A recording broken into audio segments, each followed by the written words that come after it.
গাড়ি চালানো শিখতে গিয়ে দুর্ঘটনা, জানা যাচ্ছে নিয়ন্ত্রণ হারিয়ে পুকুরে গাড়ি পড়ে যায়। মৃত্যু গৃহবধূ সুমিত্রা দাসের। কেষ্টপুর প্রফুল্ল কানন পশ্চিমের ঘটনা।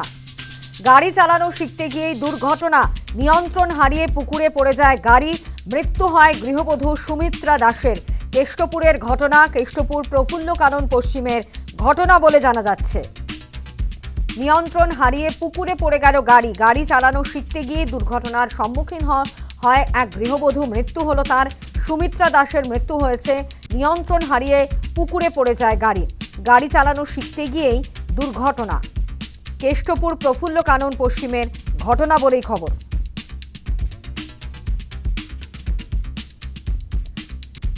কেষ্টপুর প্রফুল্ল কানন পশ্চিমের ঘটনা। গাড়ি চালানো শিখতে গিয়েই মৃত্যু হলো এক গৃহবধূর। নিয়ন্ত্রণ হারিয়ে পুকুরে পড়ে যায় গাড়ি। আমরা কথা বলবো, আমাদের সঙ্গে টেলিফোন লাইনে রয়েছেন আমাদের প্রতিনিধি সন্তোষ ঠাকুর। সন্তোষ, গাড়ি চালানো শিখতে গিয়েই এই দুর্ঘটনা, মৃত্যু হয়েছে গৃহবধূ সুমিত্রা দাসের।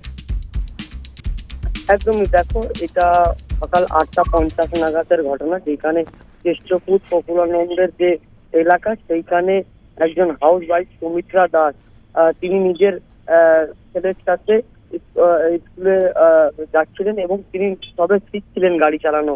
সেই সময় গাড়িটি যে কন্ট্রোল, সেই কন্ট্রোলটি হারিয়ে ফেলেন। এরপরে রাস্তার সামনে ঠিক পুকুর, এবং সেই পুকুরে সেই গাড়ি নিয়ে তিনি পৌঁছে যান। এরপরে জলে তিনি ডুবতে শুরু করেন। এবার এলাকা বাসিন্দা যতক্ষণ তাকে বার করবেন, ততক্ষণ যিনি সুমিত্রা দাস, তার মৃত্যু হয়ে যায়। সরকারি হাসপাতালে নিয়ে গিয়ে ডাক্তাররা, চিকিৎসকরা তারা মৃত বলে ঘোষণা করেন। ইতিমধ্যে বাগুইআটি থানা এলাকায় খবর দেওয়া হয়েছে। বাগুইআটি থানা এলাকায় নিরাপত্তা নিয়ে প্রশ্ন তুলছেন এলাকা বাসিন্দারা, কিভাবে একটি পুকুরে এই 4 চাকা গাড়ি তিনি পৌঁছে যায়। এবং যেহেতু প্রশ্ন উঠছে কি, এই যে বাগুইআটি থানার যে আশেপাশে যে এত পুকুর, তাদের মধ্যে সেফটি নেই এবং কোনো রকমের ব্যারিকেড নেই বা পাঁচিল দিয়ে ঘেরা নেই।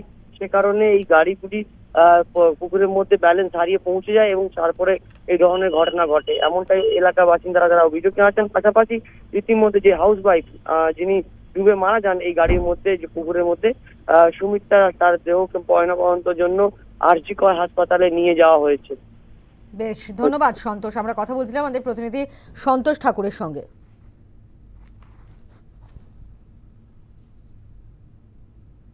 ভদ্রমহিলা এখানে জলে ডুবে মারা গেছেন। তিনি হচ্ছে নতুন গাড়ি চালানো শিখছেন।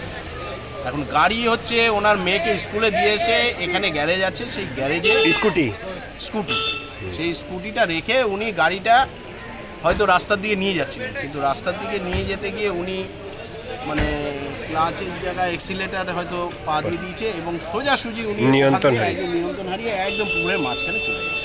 এইভাবে উনি গাড়ির মধ্যে দম আটকে মারা যায়।